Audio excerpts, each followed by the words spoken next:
നമസ്കാരം. ഭാരത് ലൈവിലേക്ക് സ്വാഗതം. സർ നമസ്കാരം. വന്ദേ മാതരം. വന്ദേ മാതരം. വന്ദേ മാതരം. സർ, ഈ ശബരിമല സ്വർണ്ണക്കൊള്ള കേസ് നമുക്ക് എല്ലാവർക്കും അറിയുന്നതാണ്.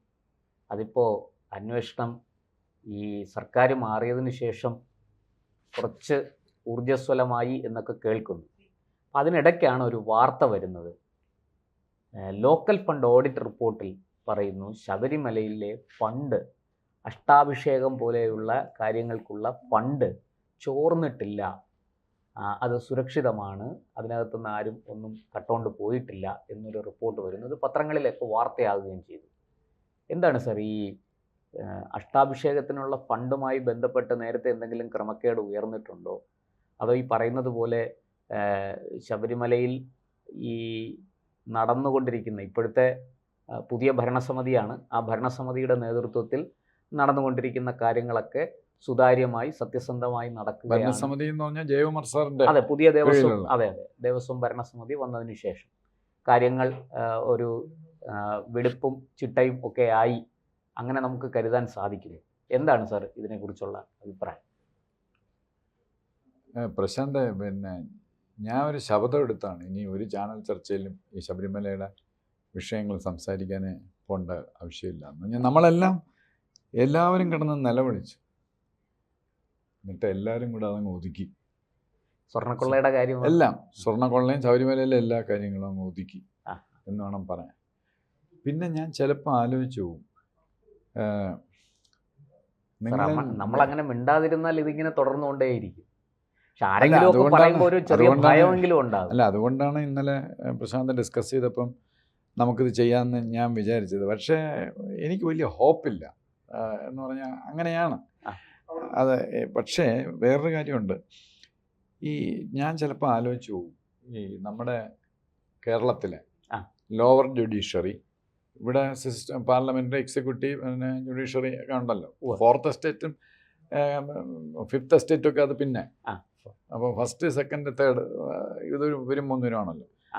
അപ്പം ഈ എല്ലാ ജുഡീഷ്യറിയും ഞാൻ പറയില്ല ഇന്ത്യയിലെ, കേരളം എനിക്ക് നന്നായിട്ടറിയാം. ലോവർ ജുഡീഷ്യറി, പിന്നെ ബഹുമാനപ്പെട്ട ഹൈക്കോടതി ഒക്കെ, സുപ്രീം കോടതി എനിക്ക് വലിയ അനുഭവ സമ്പത്തൊന്നുമില്ല, പിന്നെ വായിച്ചുള്ള അറിവേ ഉള്ളൂ.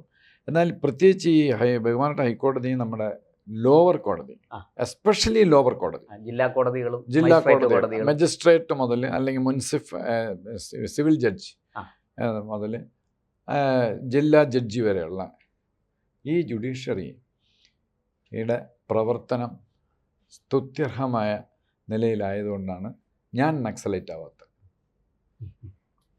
അല്ല, നമ്മളെവിടെ പോവും? ഇവരുള്ളതാണ് ഭേദം. ഇവരുള്ളത് സിസ്റ്റത്തിൽ അവരാണ് ഭേദം. അവർ ഇങ്ങനെയൊക്കെ ചെയ്യുന്നതുകൊണ്ട് നമ്മൾ നക്സലൈറ്റ് ആയിപ്പോയില്ല. ചിലപ്പോൾ വല്ല ടെററിസ്റ്റ് ആവുമോ എന്ന് വരെ ചിലപ്പം സംശയിക്കാതിരുന്നില്ല ഞാൻ. എനിവേ, അവരിടപെട്ട് അത്ര ധാർമ്മിക രോഷം, നിരവധി സംഭവങ്ങൾ. അതിലൊന്നാണ് ഈ നമ്മുടെ ശബരിമല. ഇന്ത്യയിൽ ഏറ്റവും വലിയ, ഇപ്പൊ രാമക്ഷേത്രത്തില് എന്തോ മോഷണമായ അഴിച്ചു മാറ്റി എന്നൊക്കെ പറഞ്ഞു. അപ്പൊ ഈ നമ്മുടെ മനുഷ്യൻ എന്ന് പറഞ്ഞാൽ അവിടെ രണ്ട് തരത്തിലാണ് രാമക്ഷേത്രത്തിൽ. നമുക്ക് അതിലേക്ക് വരാം. ഒരു ചെറിയ സൂചന അത് പറഞ്ഞപ്പോ പറഞ്ഞു. അല്ല, അത് നമ്മുടെ സബ്ജക്റ്റ് ഇപ്പൊ രാമക്ഷേത്രമല്ല, ഇതാണ് ശബരിമലയാണ്. അതാണല്ലോ ആദ്യം റിപ്പോർട്ട് ചെയ്തത്. ഇത് റിപ്പോർട്ട് ചെയ്തെന്ന് 25-ലല്ല റിപ്പോർട്ട് ചെയ്തത്. ഈ ജുഡീഷ്യറിയിൽ ഞാൻ എൻ്റെ സുഹൃത്തുക്കൾ, എനിക്ക് ഒരുപാട് സുഹൃത്തുക്കൾ അഡ്വക്കേറ്റ്സ് ആയിട്ടുണ്ട്, ഈവൻ ഹൈക്കോടതിയിലും. അപ്പോൾ അവരുടെ അടുത്ത് ഞാൻ കുറച്ച് നാൾ മുമ്പ് സംസാരിച്ചപ്പം അവരെൻ്റെ അടുത്ത് പറഞ്ഞത്, ഗോപാലകൃഷ്ണൻ, ഈ നിങ്ങളുടെ പോലീസിലും ജുഡീഷ്യറിയിലും ഞങ്ങളുടെ ഇടയിലും പിന്നെ മറ്റുള്ള ചില ഡിപ്പാർട്ട്മെൻറ്റിലും കൊള്ളക്കാരും പിടിച്ചുപറിക്കാരും എല്ലാം ഉണ്ട്. പക്ഷേ ഓണസ്റ്റ് എന്നു പറഞ്ഞാൽ അതിൻ്റെ മുകളിലൊരു ഗ്രൂപ്പുണ്ട്, സിദ്ധന്മാരെന്നാണ് പറയുന്നത്. അവർ സിദ്ധൻ എന്താണെന്ന് വെച്ചാൽ ഞാൻ പറയേണ്ട കാര്യമില്ലല്ലോ.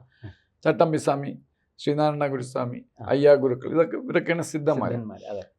അങ്ങനെ പാമ്പാട്ടി സിദ്ധൻ, ഇങ്ങനെ ഒരുപാട് പേരുണ്ടല്ലോ, 18 സിദ്ധന്മാർ. അപ്പം സിദ്ധവർഗത്തിൽപ്പെട്ട ഒരാളാണ് എൻ്റെ ഫ്രണ്ട്സ് അഡ്വക്കേറ്റ്സിൻ്റെ അഭിപ്രായത്തിൽ PR രാമചന്ദ്ര മേനോൻ നമ്മുടെ ഹൈക്കോടതി ചീഫ് ജസ്റ്റിസ് ആയിരുന്നു, ഛത്തീസ്ഗഡ് ചീഫ് ജസ്റ്റിസ് ആയിരുന്നു.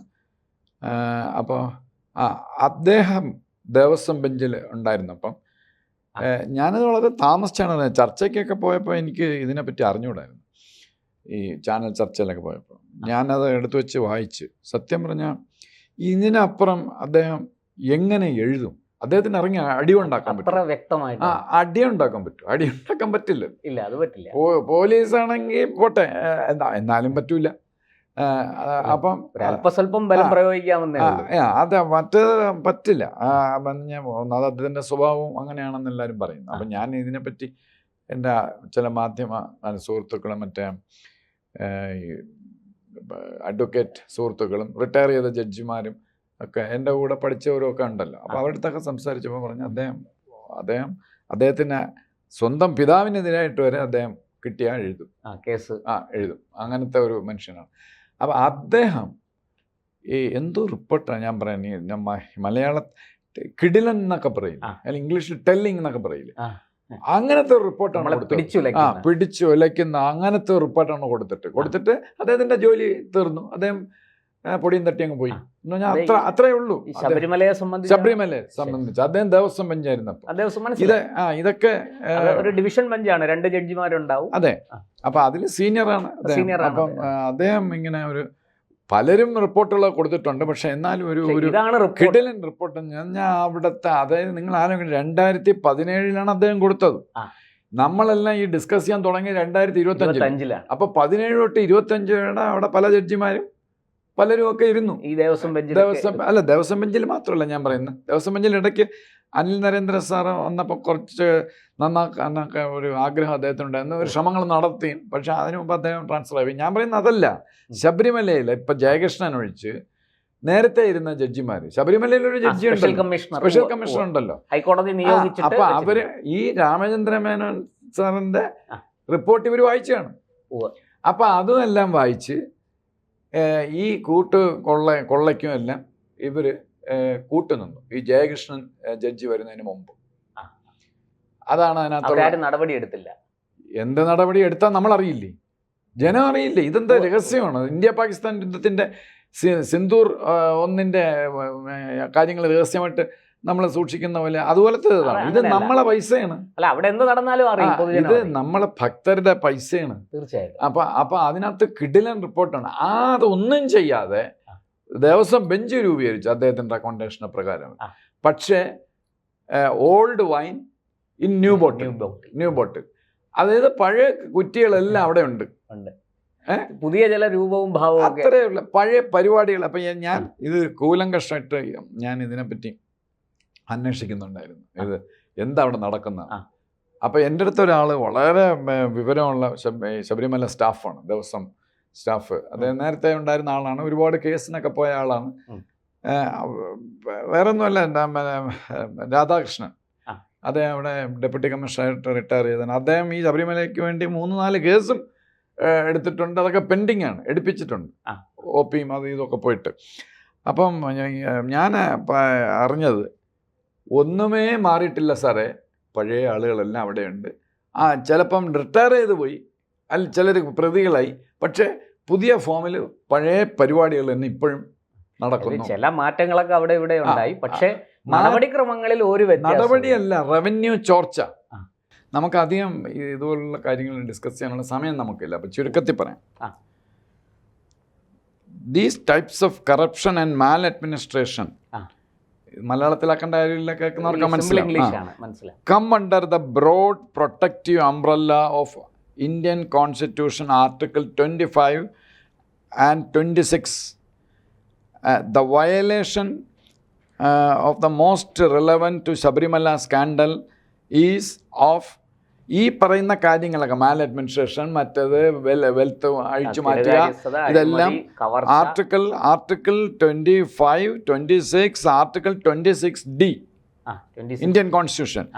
The violation is not simply mismanagement, it is the breach of constitutional trust embedded in the phrase in accordance with law. അപ്പോൾ a violation of article 26 can occur even without a specific financial crime if the denominations money etcetera etcetera. സാമ്പത്തിക കുറ്റകൃത്യം. അതായത് ഈ പിന്നെ നമ്മുടെ ഇദ്ദേഹം പറഞ്ഞിട്ടുണ്ട്, നമ്മുടെ ചീഫ് ജസ്റ്റിസ്, നമ്മുടെ സുപ്രീം കോടതി chief justice, temple revenue must be properly accounted for and those purposes Constitution as per Constitution, but they are most directly prohibited by the essential evolving doctrine of constitutional morality. Constitutional morality ഇത് നമ്മുടെ supreme കോടതി chief justice YB Chandrachud അദ്ദേഹം ഒരു വിധിയിൽ പറഞ്ഞിട്ടുള്ളതാണ്. As laid on by the supreme കോടതി. സ്വത്തുക്കൾ എങ്ങനെ കൈകാര്യം ചെയ്യണം. അതെ. The diversion of wealth is an article 26D. Diversion of wealth, opaque handling, ഇതെല്ലാം ഇതിനകത്ത് വരുന്നതാണ്. ഡൈവേർഷൻ ഓഫ് ടെമ്പിൾ റവന്യൂ, മാറ്റി ചെലവഴിക്കുക, അതുപോലെ തന്നെ ഈ നിരുത്തരവാദപരമായിട്ട്. അതെ. അപ്പോൾ ഇതെല്ലാം ഈ ആർട്ടിക്കിൾ 26D വയലേഷനാണ്. ഇതെല്ലാം 26D 26D1 അതെല്ലാം പറയുന്നുണ്ട്. എനിവേ, അതായത് പിന്നെ ഓൾഡ് വൈൻ ഇൻ ന്യൂ ബോട്ടിൽ ഇപ്പോൾ പ്രശാന്ത് വായിച്ചില്ലേ പത്ര ന്യൂസ്? അതാര് പിന്നെ ഒന്നുമില്ല, കുഴപ്പമൊന്നുമില്ല, ഇവിടെ എല്ലാം ശരിയാണ് സാർ എന്ന് പറഞ്ഞിരിക്കുന്നത് ലോക്കൽ ഫണ്ട് ഓഡിറ്റുകാരാണ്. പഴയ ആളുകൾ. സാർ, അതിനെ നമുക്ക് എങ്ങനെ പ്രതിരോധിക്കാം? ഇത് രാമേന്ദ്ര മേനോൻ സാർ അത് വ്യക്തമായിട്ട് പറഞ്ഞിട്ടുണ്ടായിരുന്നു. Please bring AG, accountant general, controller and auditor general, C&AG ഇതിനകത്ത് കൊണ്ടുവരിക. അതായത് സാർ, ഇത് അദ്ദേഹം പറഞ്ഞിരിക്കുന്നത് ശബരിമലയുടെ കാര്യത്തിൽ മാത്രമാണോ അതോ മൊത്തം ദേവസ്വം? അതെ, എന്റെ ഓർമ്മ ശരിയാണ്, ശബരിമലയുടെ മാത്രമാണ് പറഞ്ഞിരിക്കുന്നത്. ഏറ്റവും വലിയ കൊള്ള എവിടെയല്ലേ, അത് വേണമെങ്കിൽ ദേവസ്വം ബോർഡിന് പിന്നെ മറ്റുള്ള മേജർ 10 അമ്പലങ്ങളിൽ ഉപയോഗിക്കാം. പക്ഷെ ഇത് ശബരിമലയുടെ കാര്യമാണ് പറഞ്ഞത് എന്ന് പറഞ്ഞാൽ അദ്ദേഹം ഞെട്ടിത്തിരിച്ചു പോയി. അവിടെ കണ്ട കാര്യങ്ങൾ, പിന്നെ ഗോൾഡ്, സ്വർണം, മറ്റത് മറിച്ചതൊക്കെ ചുമ്മാ ഒരു പൂട്ടി അവിടെ ഇങ്ങനെ വെച്ചിരിക്കുന്നു. ആർക്ക് വേണോ തുറക്കാം, സ്ട്രോങ് റൂം, ക്യാമറയൊക്കെ തോന്നിയതുപോലെ വർക്ക് ചെയ്യുന്നു. ഇതെല്ലാം കണ്ടിട്ട് ഇത് ഞാനിരുന്ന് പോയ ശേഷമാണ് അദ്ദേഹം വന്ന് ഇതൊക്കെ നോക്കിയത്. ഞാനിവിടെ camera, digital camera, high definition digital camera ഞാൻ വെച്ചു ആദ്യമായിട്ട് ശബരിമലയിൽ വെപ്പിച്ചു. ഞാനാണ് അതിൻ്റെ പുറകെ നിന്നത്. പിന്നെ അന്നത്തെ ഹൈക്കോടതി ദേവസ്വം ബെഞ്ച് സപ്പോർട്ട് ചെയ്തു. അതൊക്കെ എവിടെ പോയെന്ന് എനിക്ക് അറിഞ്ഞൂടാ. ഇതൊന്നും ഈ നമ്മൾ ശബരിമല ഭക്തന്മാരാണ് നമ്മളല്ല, ലക്ഷോപലക്ഷം. ഇത്രയും ബഹളം ഉണ്ടായിട്ട് നമ്മളെ അറിയിക്കണ്ടേ എന്തൊക്കെ മെഷേഴ്സ് എടുത്തിരിക്കുന്നത്? അതും നമ്മുടെ ഒരു കോൺസ്റ്റിറ്റ്യൂഷൻ റൈറ്റ് ആണ് ഇതൊക്കെ അറിയുക എന്നുള്ളത്. തീർച്ചയായിട്ടും. അപ്പോൾ അതൊന്നും ആരും ഒന്നും പറയുന്നില്ല. അപ്പം അങ്ങനെ ഇരിക്കുമ്പോൾ ഒരു വെള്ളിടി വെട്ടിയ പോലെ എല്ലാം കുഴപ്പമില്ല, എല്ലാം ഞങ്ങൾ ശരിയാക്കിയിട്ടുണ്ട്, അതെല്ലാം ശരിയാ. എന്തിനു പറയുന്നു? ഇത് കത്തിക്കേറി നിൽക്കുന്ന സമയത്ത് ശബരിമല അലിഗേഷൻസ് ഇവിടെ ചാനലൊക്കെ എടുത്ത് ചാലക്കിക്കൊണ്ടിരിക്കുന്നു. പത്മകുമാറിനെ പിടിക്കുന്നു, പത്മകുമാർ അങ്ങോട്ട് പോകുന്നു, മറ്റേ പ്രശാന്ത് ഇങ്ങോട്ട് വരുന്നു. അതിൻ്റെ ഇടയിൽ വലിയൊരു വടിയും ഒരു AK-47 ദേവസ്വം ബെഞ്ച് നിൽക്കുന്നു. അതിൻ്റെ ഇടയിൽ കൂടെ ആര് വന്നാൽ ഞങ്ങൾക്കെന്താ സാറേ നെയ്യഭിഷേകത്തിൽ തിരിമറി കാണിച്ചു? ആലോചിച്ചു. How dare. അതെ, അതൊരു വലിയ എന്താ പറയാ, നമ്മുടെ മുഖത്ത് കൊഞ്ഞനം കുത്തുന്ന. അത് നമ്മുടെ പോട്ടെ അയ്യപ്പന്റെ. അപ്പൊ ഇതുകൊണ്ട് ആര് വന്നാലും എന്നിട്ട് സിസ്റ്റം മാറിയോ? അതൊക്കെ ഒന്ന് രണ്ടാമതൊക്കെ ഓഡിറ്റൊക്കെ ഈ ലോക്കൽ ഫണ്ട് ഓഡിറ്റുകാർ അതിനകത്ത് ചിലപ്പോൾ 10% കാര്യം മര്യാദക്കാരെ കാണും. പക്ഷെ ഇവർ ഓഡിറ്റ് ചെയ്ത് എന്തെങ്കിലും ശബരിമലയിൽ പിടിച്ചിട്ടുണ്ടോ ഇതുവരെ? നമുക്ക് ഈ കാര്യം ദേവസ്വം മന്ത്രിയുടെ ശ്രദ്ധയിൽപ്പെടുത്താം. ഈ ശബരിമലയിലെങ്കിലും C&AG ഓഡിറ്റ് നിർബന്ധമാക്കണം. അതിന് അതെ, പക്ഷേ അത് ഐ അഗ്രി വിത്ത് യു, അത് ചെയ്താൽ നല്ലത്. പക്ഷേ എനിക്ക് വേറൊരു എൻ്റെ മനസ്സിൽ ശബരിമല അയ്യപ്പൻ്റെ ഒരു സ്റ്റൗഞ്ച് ഡിവോട്ടി എന്നുള്ള നിലയിൽ എനിക്ക് വേറൊന്നാണ് തോന്നുന്നത്. ഇത് വീണ്ടും ഹൈക്കോടതി വിചാരിച്ചാലും നടക്കുള്ളൂ. ഈ അദ്ദേഹം മേനോൻ സാറ് പറഞ്ഞിട്ടുണ്ടായിരുന്നു ഈ അഡ്മിനിസ്ട്രേഷൻ ഒക്കെ ഉടച്ചു വാർക്കണമെന്ന്. ഒന്നും പറഞ്ഞിട്ടില്ല. പ്രശാന്തിനെ മാറ്റിയിട്ട് എന്നെ പോസ്റ്റ് ചെയ്തു. ഓ, എത്രയേ ഉള്ളൂ. ഈ 3-4 കാര്യങ്ങൾ ചെയ്യണം ഹൈക്കോടതി ഇടപെട്ട്. അദ്ദേഹം ആ റിപ്പോർട്ടിൽ പറഞ്ഞിട്ടുണ്ട് ഇവരുടെയൊക്കെ പുറത്ത് നടപടി എടുക്കണമെന്ന് പറഞ്ഞിട്ടുണ്ട്. ആരുടെ പുറത്ത് നടപടി എടുത്താൽ ഇവന്മാരെ പിരിച്ചുവിടണം. ഒരു 5-6 പേരെ സീനിയർ ഓഫീസേഴ്സ് ഹൈക്കോടതി ഇടപെട്ട് ഇത് എൻക്വയറി കോൺസ്റ്റിറ്റ്യൂട്ട് ചെയ്ത് ഇവന്മാരെ പിരിച്ചുവിടണം. പിന്നെ ഹൈക്കോടതി മുൻകൈയെടുത്ത് തിരുപ്പതി മോഡലില്, അല്ലാതെ ഇത് എങ്ങനെ ശരിയാക്കുമെന്ന് എനിക്ക് മനസ്സിലാവുന്നില്ല. നമുക്കറിയാവുന്നവരാണ്, ഒരു പ്രത്യേക ഭരണസമിതി നമ്മുടെ അയൽവക്കത്ത്. അതെ, പ്രത്യേക ഭരണസമിതിയുടെ കാര്യങ്ങളൊക്കെ പറഞ്ഞിട്ടുണ്ട്. ഇത് വീണ്ടും പ്രശാന്തിനെ ഗോപാലകൃഷ്ണനെയൊക്കെ തന്നെയാണ് വീണ്ടും എടുത്തിരിക്കുന്നത്. ഇത് നമ്മുടെ അയൽവക്കത്താണ് ഇവന്മാരൊക്കെ താമസിക്കുന്നത്. അപ്പം ഇവന്മാരുടെ ബിഹേവിയറൊക്കെ നമുക്ക് നന്നായിട്ട് അറിയാം. ഇതിങ്ങനെ പോയി ശരിയാവില്ല. ഒരു സെപ്പറേറ്റ് ഒരു അഡ്മിനിസ്ട്രേറ്റീവ് ടീം ഉണ്ടാക്കണം. അത് ദേവസ്വം ബോർഡിലെ സീനിയർ ഓഫീസേഴ്സ് 1-2 പേര് മതി. ബാക്കി ഭൂരിപക്ഷവും പല മീഡിയ, പിന്നെ കോടതിയിലെ ജഡ്ജിമാർ, ഇവരെല്ലാം ചേർന്ന് IAS, IPS, IAS, Indian audit and account service വളരെ പ്രധാനമാണ്. ഇവരെല്ലാം ചേർന്ന ഒരു സമിതി. ഇത് എത്ര വർഷമായി? 2017 അദ്ദേഹം റിപ്പോർട്ട് കൊടുത്താണ്.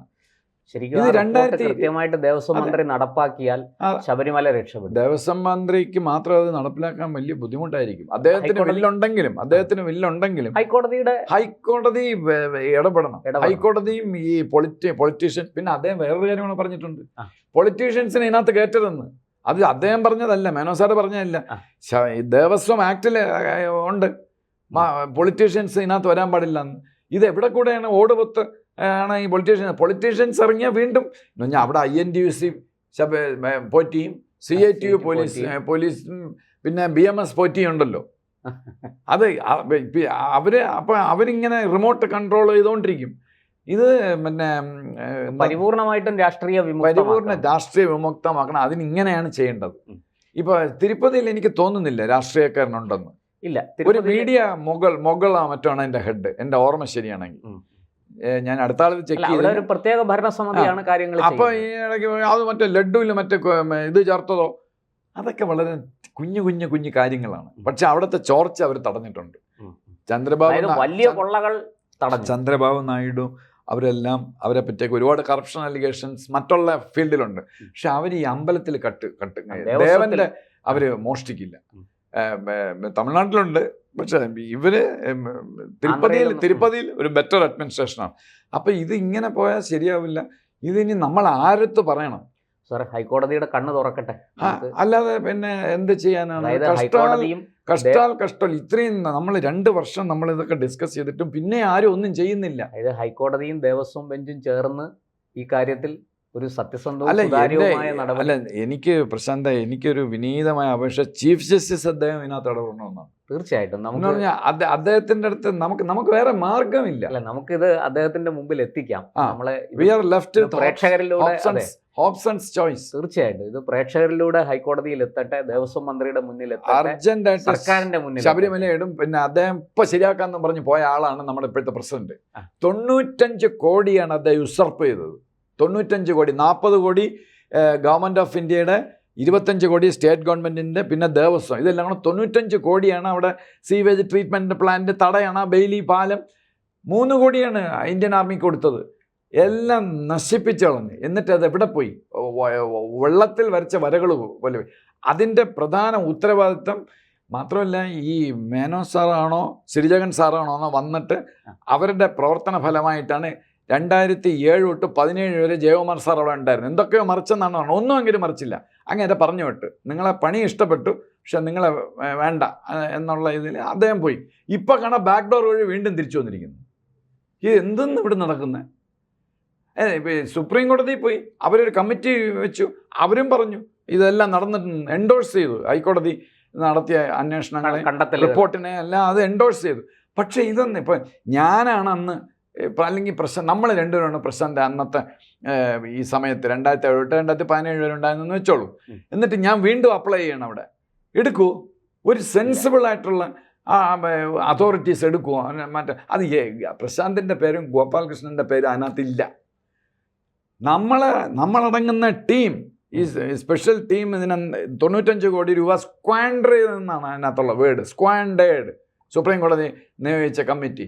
എന്നിട്ട് നമ്മളെല്ലാം നോക്കി കൊഞ്ഞനം കുത്തിക്കൊണ്ട് ഞാൻ ഇപ്പം ശരിയാക്കാം, ഇപ്പം ശരിയാകും, കയറി ഉടനെ നെയ്യ് നെയ്യ് വിഷയത്തിൻ്റെ അത് വന്നു. പിന്നെ എനിക്കുള്ള റിലയബിൾ സോഴ്സ് വഴി ഞാൻ അറിഞ്ഞത് പിന്നെ ഈ ദേവസ്വം സ്റ്റാഫ് എപ്പോഴും ഇപ്പം നിങ്ങളവിടെ പോവുകയാണെങ്കിൽ നിങ്ങൾ ആദ്യം ഒന്ന് സ്കാൻ ചെയ്യും എന്താ എവിടെ വീഴുമെന്നൊക്കെ പ്രസിഡൻ്റായിട്ട് പോയി കഴിഞ്ഞാൽ, എന്നിട്ട് അതനുസരിച്ച് സപ്ലൈ ചെയ്യും. ദൗർബല്യങ്ങൾ അല്ല അത് മനസ്സിലാക്കി. അപ്പം അതിനെ മനസ്സിലാക്കി 1-2 സ്റ്റാഫിനെ തള്ളിയിട്ടുണ്ട്. ഈ ജയകുമാർ സാറിൻ്റെ കൂടെ, ഞാൻ പേരൊന്നും പറയുന്നില്ല, തള്ളിയിട്ടുണ്ട്. അപ്പം പഴയത് എത്ര ഭേദം, പത്മകുമാർ പ്രശാന്തും ഒക്കെ എത്ര ഭേദം, അതിനേക്കാളും വേഴ്സ്. ഇദ്ദേഹത്തെ മുന്നിൽ നിർത്തിക്കൊണ്ട് മറയാക്കിക്കൊണ്ട് അവിടെ അഴിമതി അത് തുടരാതെ, അതുകൊണ്ടല്ലേ അവർ നെയ്യ് വിഷയത്തിന് അത് ചെയ്തത്. അന്ന് ഞങ്ങളെ ആരും ഒന്നും ചെയ്യാനില്ല, അത്ര കോൺഫിഡൻസ്. ഒരു വലിയ മാഫിയായി മാറി. മാഫിയല്ല, കാർട്ടൽ. പഴയ വേർഡാണ് mafia. Cartel, drug cartel, Colombian drug cartel തന്നെ. അവന്മാർക്ക് ട്രെയിനിങ് കൊടുത്ത ഈ ശബരിമലയിലെ ഈ ദേവസ്വം കൊള്ളക്കാരാണോ എന്ന്. ശബരിമലയല്ല, നമ്മുടെ തിരുവിതാംകൂർ ദേവസ്വം ബോർഡിലെ 90% അഴിമതിക്കാരായ ഉദ്യോഗസ്ഥന്മാരാണ്. അവർക്കൊരു തിങ്ക് ടാങ്ക്സ് ഉണ്ട്, സ്ട്രാറ്റജിസ്റ്റ്. ആരെ പിടിക്കണം, എന്നെ പിടിക്കണം, ഒരുത്ത മരയാണ്, പുലിയാണ്, കടുവയാണ്, അവനെ എങ്ങനെ ശരിയാക്കണം. അല്ല, ഇങ്ങനെ കടുവയൊന്നും അല്ല, നമ്മൾ കണ്ടതാണ്. ഈ 95 കോടി സ്ക്വാൻഡർ ചെയ്തെന്ന് സുപ്രീം കോടതി പറഞ്ഞിട്ട് അത് എന്നെ പറ്റിയല്ല, എനിക്ക് കുഴപ്പമൊന്നുമില്ല, ഞാൻ വീണ്ടും വന്നിരുന്നു ഭരിക്കുന്നു. തീർച്ചയായിട്ടും സാർ, ഇത് ഞെട്ടിക്കുന്ന വിവരങ്ങളാണ്, ഞെട്ടിക്കുന്ന ഷെൽ ഷോക്ക്. നമുക്കിത് ഹൈക്കോടതിയുടെ മുന്നിൽ എത്തട്ടെ, ദേവസ്വം മന്ത്രി ചീഫ് ജസ്റ്റീസിനെ പോലുള്ള നിലപാട് എടുക്കട്ടെ, ആളുകൾ ജസ്റ്റിസ് നേരിട്ട് ഇടപെട്ട് പ്രാർത്ഥിക്കാം അയ്യപ്പൻ. അതെ, അങ്ങനെ ഒരു പ്രാർത്ഥന നമ്മൾ കോടതിയുടെ മുന്നിൽ കൂടി വെക്കുകയാണ്. നന്ദി, നമസ്കാരം, വന്ദേ മാതരം. വന്ദേ മാതരം.